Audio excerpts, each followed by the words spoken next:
दोस्तों, ये हमें बताने की जरूरत नहीं कि पूरी दुनिया इस्लाम की विरोधी बनती जा रही है, क्योंकि 12वीं शताब्दी से लेकर 16वीं शताब्दी तक जिस तरह मुस्लिम आक्रांताओं ने दूसरे धर्म के धार्मिक स्थलों को तोड़कर उन पर मस्जिदों का निर्माण करवाया, ठीक उसी तरह दुनिया के कई देशों में मस्जिदों को तोड़कर उन पर टॉयलेट और शराब के ठेके का निर्माण करवाया जा रहा है।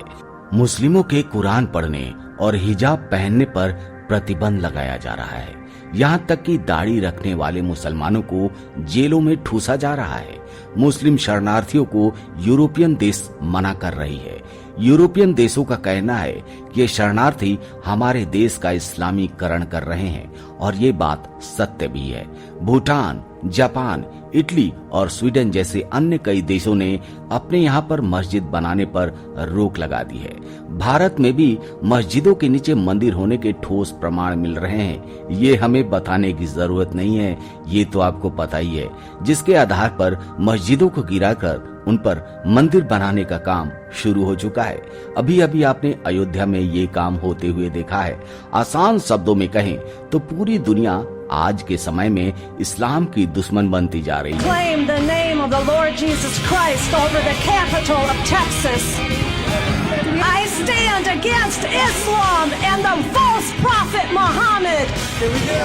Islam will never dominate the United States, and by the grace of God, it will not dominate Texas. पहले भूटान ने खुद को मस्जिद मुक्त बना लिया। जापान ने भी धर्मांतरण को लेकर बवाल मचा हुआ है। इसके अलावा मुस्लिम देश सूडान ने भी इस्लामिक कानून को मुक्त करके खुद को एक धर्मनिरपेक्ष देश घोषित कर दिया है। ईरान के लोग भी अपने यहाँ पर शरिया कानून को खत्म करने की मांग कर रहे हैं। यहाँ तक कि ईरान की महिलाएं और बच्चों ने मस्जिदों का बहिष्कार करना भी शुरू कर दिया है। दोस्तों, अब तो प्रकृति भी इस बात का संकेत दे रही है कि बहुत ही जल्द इस्लाम का अंत होने वाला है। जी हाँ, हज के लिए पहुंचे 550 से अधिक लोगों की मौत हो गई। आखिर क्यों हो रही है इतनी मौतें, जानेंगे। आप बने रहिएगा वीडियो के अंत तक। हज के लिए मक्का पहुंचे 550 से अधिक तीर्थयात्रियों की मौत की खबर सामने आ रही है। मरने वालों में से कम 323 मिस्र के थे। इनमें से अधिकांश की मौत गर्मी से होने वाली बीमारियों के कारण हुई है। अरब के 2 राजनयिकों ने न्यूज एजेंसी को इसकी जानकारी दी है। इनमें से एक ने कहा कि मिस्र के जितने भी तीर्थयात्री की मौत हुई है, उनमें से अधिकांश ने भीषण गर्मी के कारण दम तोड़ दिया। हालांकि एक की मौत भगदड़ के दौरान घायल होने के कारण हुई।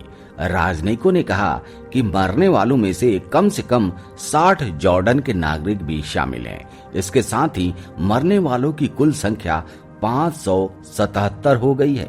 आपको बता दें कि इस्लामिक मान्यताओं के मुताबिक हज इस्लाम के 5 स्तंभों में से एक है। सभी मुसलमानों की यह इच्छा जरूर होती है कि जीवन में कम से कम एक बार वो हज की यात्रा जरूर करें और मक्का जाएं।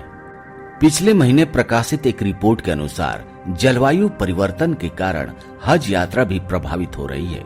मुसलमानों के इस शहर का तापमान हर 10 साल में 0.4 डिग्री बढ़ जा रहा है। सऊदी राष्ट्रीय मौसम विज्ञान केंद्र ने कहा कि सोमवार को मक्का की ग्रेट मस्जिद में तापमान 51.8 डिग्री यानी 51.8 डिग्री सेल्सियस तक पहुंच गया। सऊदी अरब के अधिकारियों ने गर्मी से परेशान होकर 2000 से अधिक तीर्थयात्रियों के उपचार की बात कही। आपको बता दें कि पिछले साल विभिन्न देशों के कम से कम 240 तीर्थयात्रियों के मरने की खबर सामने आई थी। सबसे अधिक इंडोनेशियाई नागरिकों की जान गई थी। इन दिनों अक्सर मक्का के बाहर मीना में तीर्थयात्रियों को अपने सिर पर पानी की बोतल उड़ेलते हुए देखा जा रहा है।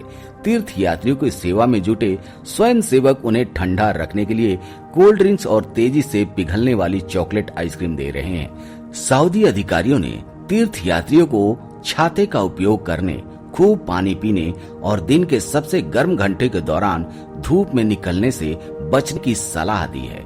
सऊदी अधिकारियों के अनुसार इस साल लगभग 18 लाख तीर्थयात्रियों ने हज में भाग लिया। इनमें से 16 लाख दूसरे देश से पहुंचे थे। हज मिशन की निगरानी करने वाले एक अधिकारी ने कहा कि अनियमित तीर्थयात्रियों ने मिस्र के तीर्थयात्रियों के शिविरों में बहुत अराजकता पैदा की, जिससे वहां सेवाएं ठप हो गई। तीर्थयात्री लंबे समय तक बिना भोजन, पानी और एयर कंडीशनिंग के रह रहे हैं। उनकी मौत गर्मी से इसलिए हो रही है क्योंकि ज्यादातर लोगों के पास शरण लेने के लिए कोई जगह नहीं थी। दोस्तों, आखिर ऐसा क्यों हो रहा है? कमेंट करके अपने विचार जरूर बताइएगा। फिलहाल आज के वीडियो में इतना ही। मिलते हैं आपसे अगले वीडियो में एक नए टॉपिक के साथ। तब तक के लिए जय हिंद, जय भारत, जय सनातन।